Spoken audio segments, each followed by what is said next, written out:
Story 3065। Hello दोस्तों, नमस्कार। मेरा नाम है विजय और आप देख रहे हैं स्टोरी 3065। तो दोस्तों, ये कहानी का दूसरा भाग है। अगर आपने इस कहानी का पहला भाग नहीं देखा तो कृपया आप पहला भाग देख लें, तभी आपको इस कहानी की कुछ समझ आएगी। तो चलिए दूसरा भाग शुरू करते हैं बिना टाइम वेस्ट किए। श्रुति अब बहुत ज़्यादा घबरा गई थी। उसे कुछ समझ में नहीं आ रहा था। सोचने समझने की शक्ति तो वह पहले ही खो चुकी थी। वह बस एक बुत बनकर एक सीट पर जाकर बैठ जाती है और अपने माता पिता को याद करने लगती है। श्रुति का मोबाइल फ़ोन ट्रेन में आने के बाद से ही स्विच ऑफ हो गया था। लाख ऑन करने के बावजूद वह ऑन नहीं हो रहा था।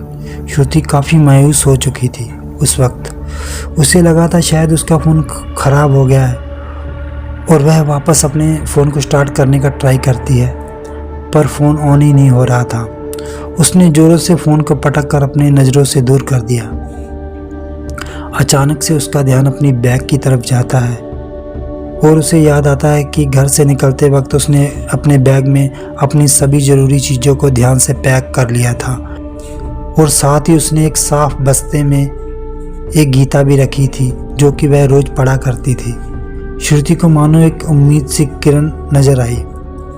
उसने जल्दी से अपने बैग को खोला और उस बस्ते से गीता को बाहर निकाला और उसे अपने सर से लगाकर प्रणाम करने लगी।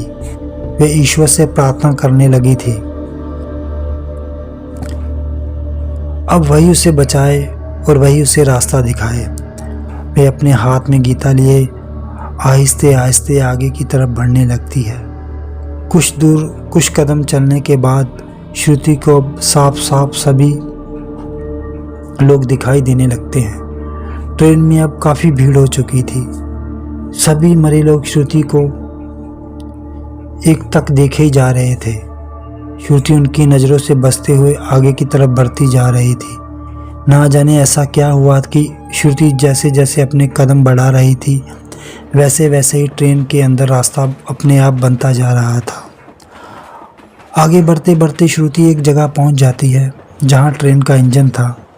वह देखती है कि वह डाकू भीमसेन बड़े ही गुस्से से श्रुति को देख रहा था। वह उस इंजन के बिल्कुल ही करीब खड़ा था। उसके हाथों में एक बड़ी सी तलवार थी, मानो वह तलवार चलाकर श्रुति का गला काटने ही वाला था। वह बड़े ही भयंकर स्वर में श्रुति से कहता है, हे लड़की, तेरी इतनी हिम्मत, तो मेरे सामने इस किताब के जरिए लड़ेगी? चल फेंक इसे, नहीं तो मैं तेरा गला यहीं काट के रख दूंगा। श्रुति काफ़ी डर रही थी, पर उसे इस बात का अंदेशा हो गया था। मानो या ना मानो, वह डाकू पवित्र गीता के किताब को देखकर घबरा रहा था, डर रहा था। मानो उसे कुछ घबराहट सी महसूस हो रही थी। इस बात का फ़ायदा उठाते हुए श्रुति दबदबाते हुए स्वर से कहती है कि भीमसेन, तुम्हारी क्रूरता के कारण कई निर्दोषों की जान गई है।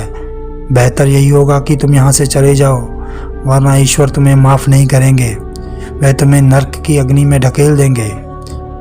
इसे सुनते ही मानो भीमसेन के बदन में आग लग जाती है और वह बड़े ही भयंकर आवाज़ में चिल्लाने लगता है। उसकी आवाज़ से सारा ट्रेन गूंज उठता है। श्रुति डर के मारे थर थर काँप रही थी, पर साथ ही साथ वह अपने भगवान गीता को जोर से अपने बाजुओं में पकड़े हुए थी।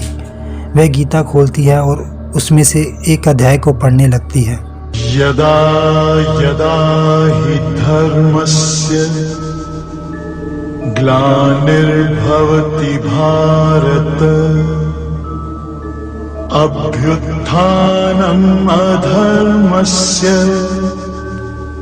तदात्मानं सृजाम्यहम् परित्राणाय साधूनां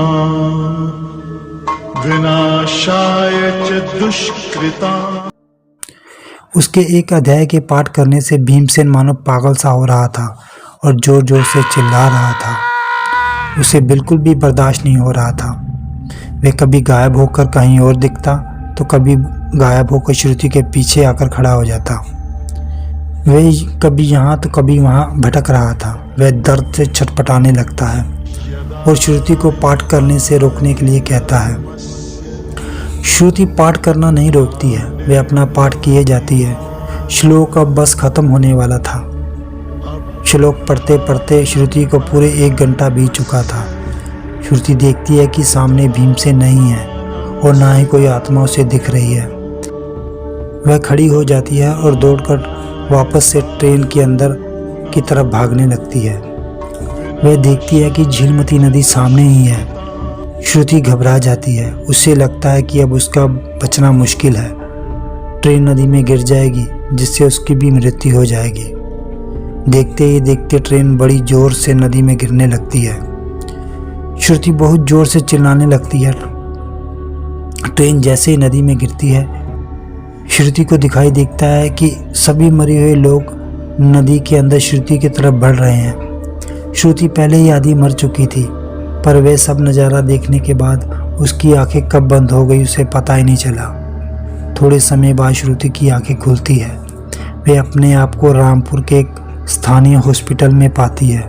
उसे काफ़ी आश्चर्य हो रहा था। उसे भरोसा ही नहीं हो रहा था कि वह कैसे बच गई।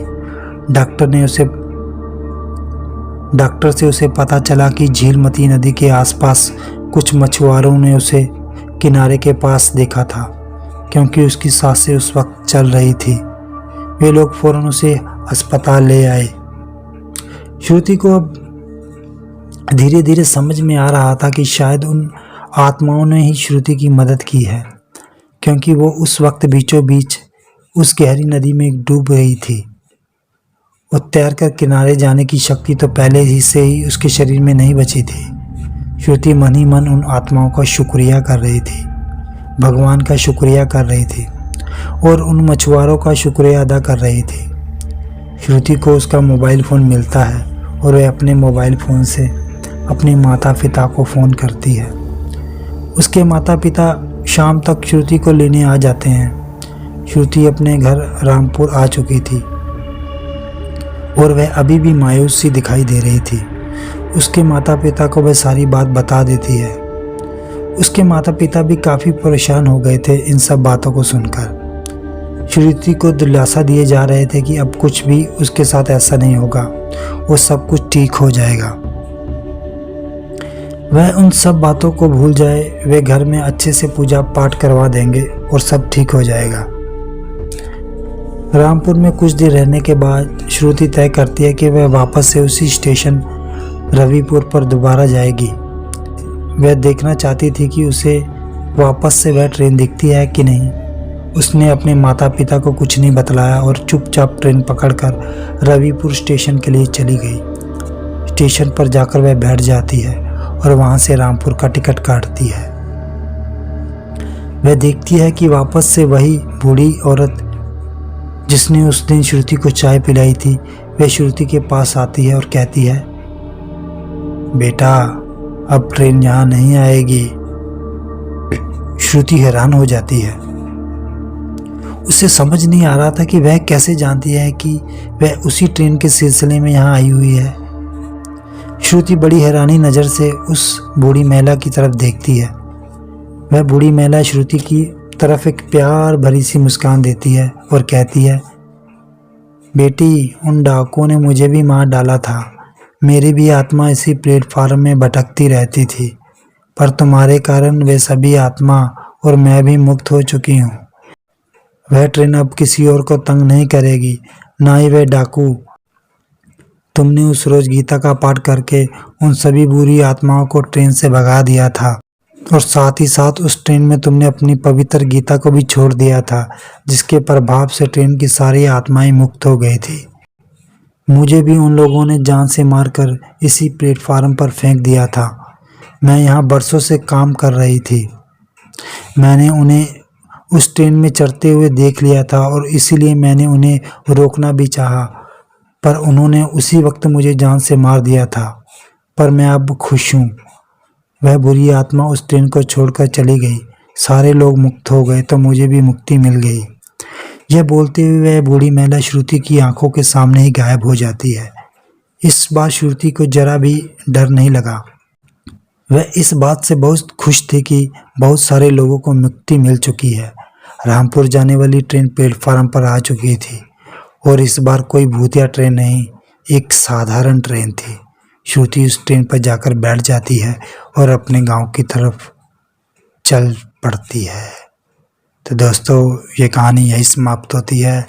आपको कहानी कैसे लगी कृपया कमेंट पे बताइए और हमारे चैनल को लाइक और सब्सक्राइब जरूर करिए। मिलते हैं अगली कहानी में, तब तक के लिए टेक केयर, बाय बाय।